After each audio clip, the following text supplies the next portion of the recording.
Hey ho pop gengs.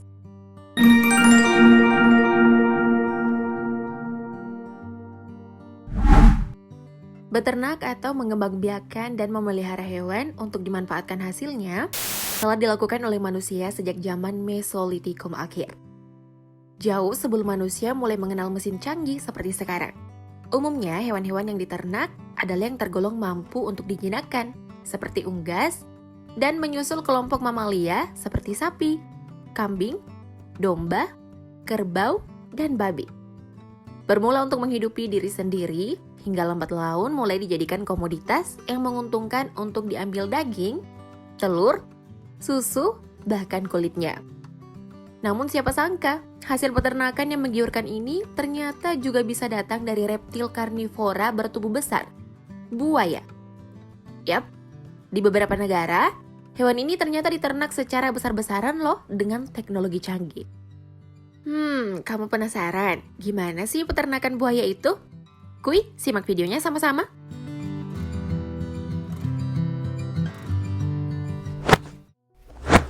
Kamu pasti bertanya-tanya, kok hewan yang dikenal agresif kayak buaya bisa terjebak di kandang peternakan sih? Semua itu dimulai dari para pekerja yang berlayar menggunakan perahu ke sebuah rawa, seperti yang terjadi di Brasil ini. Mencari tumpukan jerami yang di dalamnya ada beberapa butir telur buaya. Saat akan bertelur, biasanya buaya betina akan menggali dengan kedalaman dangkal di tanah, pasir, atau lumpur yang mereka temui tidak jauh dari rawa, sungai, atau danau tempatnya tinggal. Kadang mereka juga membuat gundukan dari daun kering menggunakan kaki belakangnya untuk dijadikan sarang seperti yang terlihat pada video tadi. Sekali bertelur, buaya betina dengan ukuran besar bisa menghasilkan 90 telur sekaligus. Sementara yang ukurannya lebih kecil hanya mampu memproduksi telur sekitar 20 atau setengahnya. Nah, telur-telur inilah yang kemudian dikumpulkan oleh para peternak di dalam sebuah karung yang telah diisi jerami. Ya, jerami ini fungsinya tentu untuk menjaga telur-telur buaya tetap hangat saat mereka dibawa ke peternakan. Pada saat mengambil telur dari sarangnya ini, mereka akan ditandai dengan spidol hitam agar posisi telur tidak berubah setelah dipindahkan ke karung. Soalnya nih, embrio mereka menempel pada kulit telur dan berkembang. Bisa gawat kan kalau posisinya kebalik? Tapi aku kok jadi mikir, perasaan induknya gimana ya? Kalau datang menengok telur-telurnya yang ternyata udah nggak ada?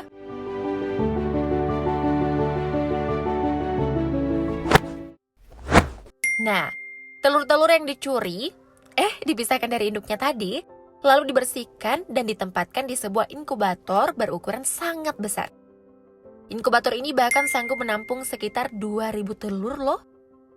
Tahu dong ya, kalau inkubator yang menghasilkan panas dengan bantuan aliran listrik ini, gunanya untuk mengarami telur hingga mereka menetas.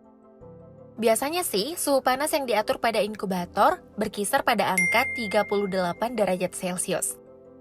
Semakin tinggi suhunya, telur menetas semakin cepat dari waktunya.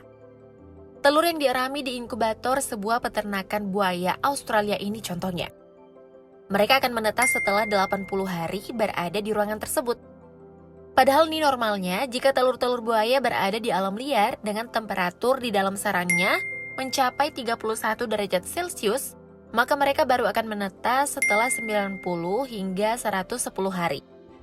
Pada saat menetas, bayi buaya akan memakai gigi telur mereka untuk menggores celah kecil dan mengeluarkan kepalanya.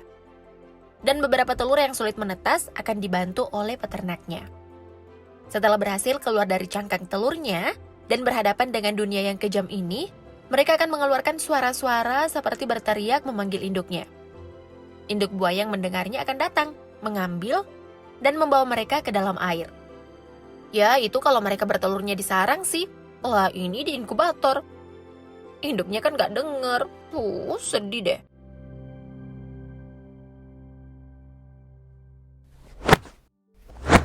Anakan buaya yang gagal bertemu induknya setelah menetas tadi, kemudian akan dipindahkan ke kandang. Beberapa kandang sih memakai konsep masih mirip inkubator. Di dalam sebuah ruangan, mereka ditempatkan pada kandang-kandang yang telah dialiri air menggunakan pipa dan dibantu pencahayaan lampu. Namun beberapa peternakan justru ada yang menempatkan anakan buaya pada kandang yang lebih terbuka bagian sampingnya, namun tetap dilindungi oleh atap, berkerumun hingga ratusan ekor di kandang yang sangat luas. Lihat deh, kayak gerombolan cicak ya, kalau ukurannya masih kecil-kecil gitu. Sementara untuk buaya yang sudah agak besar, berusia 6 bulan ke atas, mereka akan ditempatkan pada kandang yang berbeda, sesuai dengan umurnya masing-masing lah. Aduh, lihat buaya rame-rame kayak gini, rasanya gimana ya? Kalau di Thailand sih, kamu bakalan lihat kandang buaya yang jauh lebih terbuka. Tidak ada atap, hanya tembok setengah yang membatasi sehingga kamu bisa melihat buaya berjemur sembari menunggu diberi pakan. Thailand emang terkenal sebagai negara yang paling banyak beternak buaya sih untuk diperdagangkan. Tapi kamu nggak perlu jauh-jauh ke sana kalau cuma mau lihat buaya yang dikandangin. Soalnya di Indonesia juga ada loh. Tepatnya di penangkaran buaya, Teritip, Balikpapan. Jumlahnya sih emang nggak sebanyak di Brasil, Australia, atau Thailand. Tapi tetap aja namanya buaya, iya kan?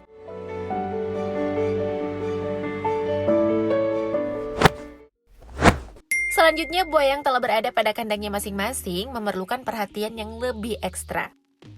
Mereka harus diberi makan secara teratur. Setiap hari, para buaya ini, terutama yang masih kecil, akan menghabiskan sekitar 100 kg daging yang telah digiling terlebih dahulu. Biasanya, daging yang mereka konsumsi ini adalah daging sapi, ayam, atau babi. Untuk buaya yang berusia sekitar 1-2 tahun, mereka akan mengalami pertumbuhan sangat cepat dan makan sangat banyak. Kadang mereka memakan ikan, juga kepala ayam. Katanya sih kepala ayam ini bagus sebagai pemenuhan kalsium untuk buaya. Untuk memberi makan buaya nih, mereka yang bekerja di peternakan bakalan masuk ke kandangnya. Berbekal sepatu boot dan seember daging giling di tangan sembari menyebar pakan di lantai. Santuy gitu ya masnya.